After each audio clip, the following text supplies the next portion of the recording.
رمضان ایک ایسا مہینہ ہے جس میں اللہ تعالیٰ کی رحمتیں بھی نازل ہوتی ہے، اللہ تعالیٰ کی برکتیں بھی نازل ہوتی ہے، اور اللہ تعالیٰ جہنم سے لوگوں کو آزاد بھی کر دیتے ہیں۔ ایسا مہینہ ہے، لیکن اس مہینے سے پہلے ہمیں 3 چیزوں کی تیاری کرنا ہے، اور میں یہ سمجھتا ہوں اگر آپ کی یہ 3 چیزیں ٹھیک ہو گئی، میں یہ سمجھتا ہوں کہ انشاءاللہ رمضان کے اندر آپ کی بخشش بھی ہوگی اور آپ کو جنت بھی حاصل ہوگا اگر آپ اس رمضان کو مر گئے۔ آپ نے 3 چیزیں کرنی ہے اور ابھی سے کرنی ہے۔ جب نماز پڑھ لو اس کے بعد ہی آپ نے یہ کام شروع کرنے ہیں۔ سب سے پہلے کام آپ نے کیا کرنا ہے؟ توبہ کرنا ہے۔ توبہ بہت ضروری ہے۔ دیکھو رمضان سے پہلے تیاری کس چیز کی؟ آپ دیکھو رمضان میں ایسے لوگ آپ کو نظر آئیں گے، پوری سال مسجدوں میں نظر نہیں آئیں گے، لیکن آج پہلی صف میں آپ کو نظر آئیں گے۔ ایسا ہے کہ نہیں؟ تو اس لیے سب سے پہلی چیز ہے توبہ۔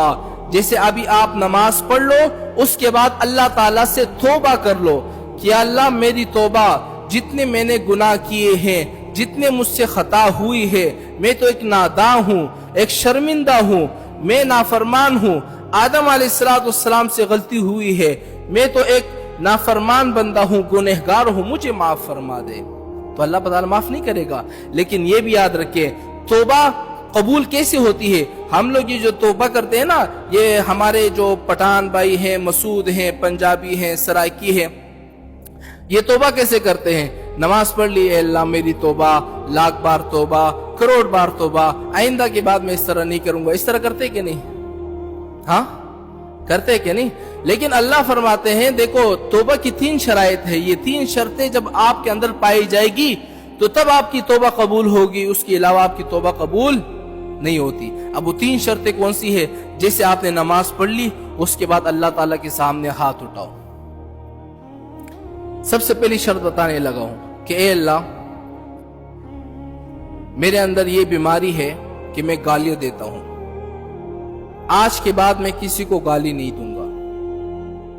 آپ کے اندر کوئی اور بیماری ہے اللہ، میں لوگوں کو گالم گلوچ دیتا ہوں، چغلی کرتا ہوں، غیبت کرتا ہوں، زنا کرتا ہوں، شراب پیتا ہوں، سگریٹ پیتا ہوں یا نشہ کرتا ہوں، اے اللہ میں آج کے بعد نہیں کروں گا۔ یہ پہلی شرط ہے کہ نہیں؟ یعنی آپ کے اندر جو گناہ ہے اس کو فوراً چھوڑ دو۔ توبہ کی سب سے پہلی شرط بتا رہا ہوں، سب سے پہلی شرط آپ کے اندر جو گناہ ہے اس کو فوراً چھوڑ دو کہ اللہ آج کے بعد میں یہ گناہ نہیں کروں گا، سب سے پہلی شرط۔ اور دوسری شرط کیا ہے؟ دوسری شرط یہ ہے کہ آپ نے جو گناہ کیے نا، آپ کو اس پر ندامت محسوس ہو، ایک شرمندگی محسوس ہو۔ انسان کو شرمندگی محسوس ہوتی ہے کہ نہیں؟ جب بندہ گناہ کرتا ہے، یار میں نے فلاں وقت میں یہ گناہ کیا تھا، تنہائیوں میں یہ گناہ کیا تھا، اس جگہ میں نے یہ گناہ کیے تھے، بندے کو رونا آتا ہے، ندامت محسوس ہوتی ہے، اللہ تعالیٰ کے سامنے شرمندگی محسوس ہوتی ہے۔ تو یہ آپ کی دوسری شرط ہے۔ جب آپ کے اندر یہ شرط پائی جائے گی تب آپ کی توبہ قبول ہوگی۔ اور سب سے آخری شرط کیا ہے؟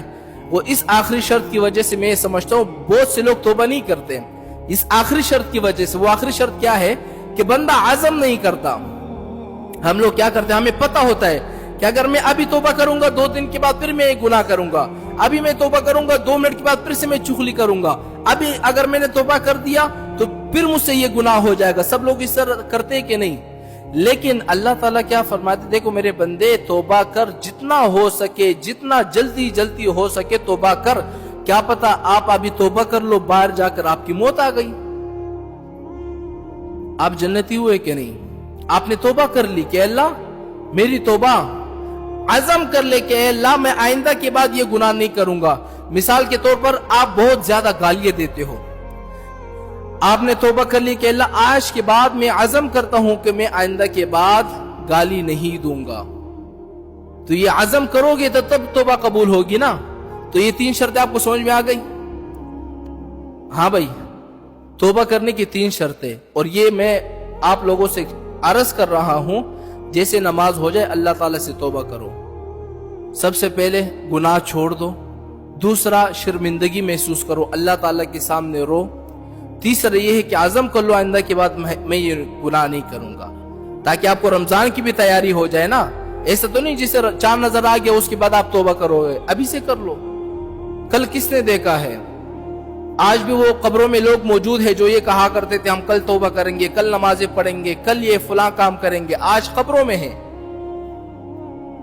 تو سب سے پہلے توبہ کرنی ہے آپ لوگوں نے، یہ آپ کی تیاری ہے رمضان کی۔ دوسرا کام آپ نے کیا کرنا ہے؟ دوسرا کام سب سے اہم ہے اپنی نمازوں کو ٹھیک کرنا۔ کیا کرنا؟ اب وہ ٹھیک کیسی ہوگی؟ بہت سارے لوگ ہیں، 50 سال کے بھی ہوں گے، 60 سال، ایسے لوگ بھی ہوں گے جن کو صحیح طرح نمازیں بھی نہیں آتی ہوگی، جن کے نمازوں کے اندر 1 2 یا 3 غلطیاں تو ہوگی۔ آپ نے یہ کرنا ہے، یا کسی مولوی کے پاس جاؤ، کسی قاری کے پاس جاؤ، اپنی نماز سناؤ کہ میں آپ کو ایک دفعہ نماز سناتا ہوں، کیا میری نماز ٹھیک ہے یا نہیں، اس میں کچھ غلطیاں ہے کہ نہیں ہے۔ بعض ہمارے لوگ ہوتے نا، شرماتے ہیں کہ میں جاؤں گا، اتنا میرے منہ پہ داڑھی ہے، مولوی بولے گا کہ اتنا بڑے ہو گئے نماز نہیں آتی۔ اب مجھے خود بتاؤ، آپ بوڑھے ہو جاؤ گے، مر جاؤ گے، آپ کی نماز کے اندر غلطی ہوگی تو آپ کو اس کی سزا ملے گی کہ نہیں؟ ملے گی کہ نہیں؟ وہاں اللہ پوچھے گا۔ تو ایک دفعہ آپ پوچھ کیوں نہیں رہتے؟ جب مولوی موجود تھے، قاری موجود تھا، ایک دفعہ تم جا کر اپنی نماز سنا لیتے تاکہ تمہاری نماز ٹھیک ہو جاتی۔ اچھا، دوسری بات ہمارے لوگوں میں کیا ہوتی ہے، چلو انہوں نے نماز پڑھنا شروع کر دی، نماز بھی پڑھتے ہیں، سب کچھ کرتے ہیں، لیکن ان کو نماز کے اندر خیالات آنا شروع ہو جاتے ہیں۔ ایسا ہے کہ نہیں؟ بہت سارے لوگ ہیں، نماز پڑھتے ہیں، خیالات آنا شروع ہو جاتے ہیں۔ کوئی جو ہے ماشاءاللہ اسلام آباد جا رہا ہے، کوئی نماز کے اندر ماشاءاللہ شادی بھی کر لی ہوتی ہے کسی نے، اور ماشاءاللہ نماز کے اندر اس کا کاروبار بھی چل رہا ہوتا ہے، نماز کے اندر ماشاءاللہ 2-3 گاڑیاں اور 2-3 بنگلے، 2-3 پلاٹیں بیچ دی ہوتی ہے۔ نماز کے اندر یہ سارے خیالات آتے رہتے ہیں۔ اسی طرح ہے کہ نہیں؟ اب ان خیالات سے بچنے کا طریقہ میں آپ کو بتاتا ہوں کہ آپ اپنی نماز کو کس طرح خشوع خضوع کے ساتھ بناؤ، کس طرح اللہ تعالیٰ کے ساتھ اپنا رابطہ مضبوط کرو۔ 6 طریقے بتانے لگا ہوں۔ سب سے پہلے طریقہ یہ ہے کہ جب آپ نماز پڑھنا شروع کر دو تو آپ اپنے ذہن میں یہ لاؤ کہ میں اللہ کو دیکھ رہا ہوں۔ کس کو دیکھ رہا ہوں؟ اللہ کو دیکھ رہا ہوں، اور میں نماز پڑھ رہا ہوں۔ تو آپ کو شرم حیا آئے گی کہ نہیں؟ آپ نماز پڑھو گے کہ نہیں؟ جب رکوع میں جاؤ گے تب بھی یہ تصور کرنا کہ میں اللہ کو دیکھ رہا ہوں، ہے کہ نہیں؟ یہ پہلا طریقہ ہو گیا۔ دوسرا طریقہ یہ ہے کہ جب آپ نماز پڑھنے لگو نا تو آپ یہ تصور کرو کہ اللہ مجھے دیکھ رہے ہیں کہ میں کس طرح نماز پڑھ رہا ہوں۔ میں نے نماز پڑھنا شروع کر دی، ٹھیک ہے، الحمدللہ رب العالمین الرحمن الرحیم ولا الضالین آمین، میں نے پڑھ لی۔ اس کے بعد میں چلو رکوع میں جا رہا ہوں۔ اب اللہ مجھے دیکھ رہے ہیں کہ میں رکوع کس طرح کر رہا ہوں، پھر کس طرح کھڑا ہو رہا ہوں، اللہ مجھے دیکھ رہے ہیں۔ جب آپ کے ذہن میں یہ باتیں ہوگی نا تو تب آپ کے نماز کے اندر خشوع خضوع آئے گا، تب نماز کے اندر آپ کا دل لگے گا۔ یہ دوسرا طریقہ ہو گیا کہ نہیں؟ جون سا آپ کو آسان لگتا ہے آپ وہ اختیار کرو۔ تیسرا طریقہ یہ ہے کہ نماز تو ماشاءاللہ ساری عربی میں ہے، الحمدللہ رب العالمین، تو آپ نے کرنا کیا ہے، عربی کے جو الفاظ ہے ان کا مطلب آپ کو اپنے ذہن میں لانا ہے۔ مثال کے طور پر الحمدللہ رب العالمین، تمام تعریفیں اس اللہ کے لیے ہے جو 2 جہاں کا رب ہے، آپ کے ذہن میں یہ آئے گا۔ الرحمن الرحیم، جو رحمان رحیم ہے۔ مالک یوم الدین، جو 2 جہاں کا مالک ہے۔ یعنی آپ کا سارا تصور کہاں پر ہو؟ ترجمے پر ہو۔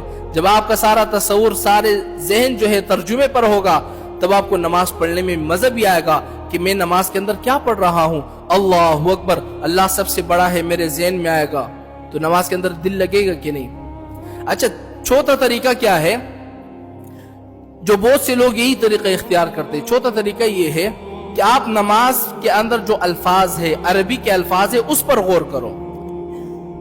یعنی آپ کو ترجمہ تو نہیں آتا نا نماز کے الحمدللہ کا کیا مطلب ہے، سبحان ربی الاعلیٰ کا کیا مطلب ہے، تو آپ نے صرف الفاظوں پر غور کرنا ہے۔ سبحان ربی الاعلیٰ، اس کا کیا مطلب ہے؟ سبحان ربی العظیم، اس پر آپ نے غور کرنا ہے۔ سمیع اللہ لمن حمدہ، یعنی ان الفاظوں پر جب آپ غور کرو گے نا تب آپ کو نماز کے اندر دھیان لگے گا، توجہ آپ کی ہوگی۔ اور 5ویں کیا صورت ہے؟ 5ویں صورت یہ ہے کہ آپ یہ سمجھو کہ میں کعبہ کی طرف دیکھ کر نماز پڑھ رہا ہوں، یہ تصور کرو کہ کعبے میں نماز پڑھ رہا ہوں۔ جب آپ یہ اپنے ذہن میں لاؤ گے، تصور کرو گے، تو آپ دیکھو خانہ کعبہ کتنا عظیم جگہ ہے، اللہ تعالیٰ کا گھر ہے، سب لوگ اسی کی طرف رخ کر کے نماز پڑھتے ہیں کہ نہیں؟